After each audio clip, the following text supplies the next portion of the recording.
മഴ മാറി നിന്നതോടെ എംസി റോഡിലെ കുഴികളടയ്ക്കാൻ പൊതുമരാമത്ത് വകുപ്പ് വീണ്ടും രംഗത്തിറങ്ങിയിട്ടുണ്ട്. 2 ദിവസം മഴ പൂർണ്ണമായും വിട്ടുനിന്നതോടെയാണ് പുതിയ കുഴിയടയ്ക്കൽ പരീക്ഷണവുമായി പൊതുമരാമത്ത് വകുപ്പ് വീണ്ടും രംഗത്തിറങ്ങിയിരിക്കുന്നത്. കാലവർഷക്കെടുതി മൂലം തകർന്ന റോഡിലെ വലിയ ഗട്ടറുകളും പൂർണ്ണമായി തകർന്ന ഭാഗങ്ങളുമാണ് മെറ്റലിട്ട് ടാറിങ് നടത്തി ഗതാഗതയോഗ്യമാക്കുന്നതിന് പൊതുമരാമത്ത് വകുപ്പ് പരിശ്രമം ആരംഭിച്ചിരിക്കുന്നത്. സമീപകാലത്ത് വീതി കൂട്ടി നിർമ്മിച്ച കോഴ ജംഗ്ഷനിലെ തകർന്ന റോഡ് പുതുക്കി നിർമ്മിക്കുന്നതിനുള്ള പരിശ്രമവും ഇതോടൊപ്പം നടക്കുന്നുണ്ട്. ഇവിടെ പുതുതായി റോഡ് നിർമ്മിച്ച ഭാഗത്തെ കനത്ത കരവുറവ നിമിത്തം റോഡ് പൂർണ്ണമായും തകർന്ന സ്ഥിതിയിലാണ്.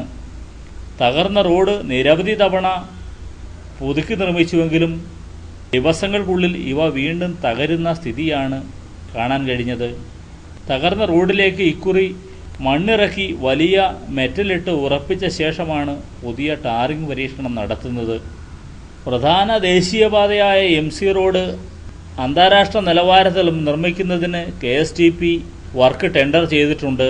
ചെന്നൈ ആസ്ഥാനമാക്കിയിട്ടുള്ള കമ്പനിയാണ് മൂവാറ്റുപുഴ മുതൽ ചങ്ങനാശ്ശേരി വരെയുള്ള ഭാഗം ടെൻഡർ എടുത്തിട്ടുള്ളത്. എന്നാൽ 1 വർഷം കഴിഞ്ഞ് മാത്രമേ ഈ വർക്ക് നടക്കൂ എന്നുള്ള സ്ഥിതിയാണ് ഇപ്പോഴുള്ളത്.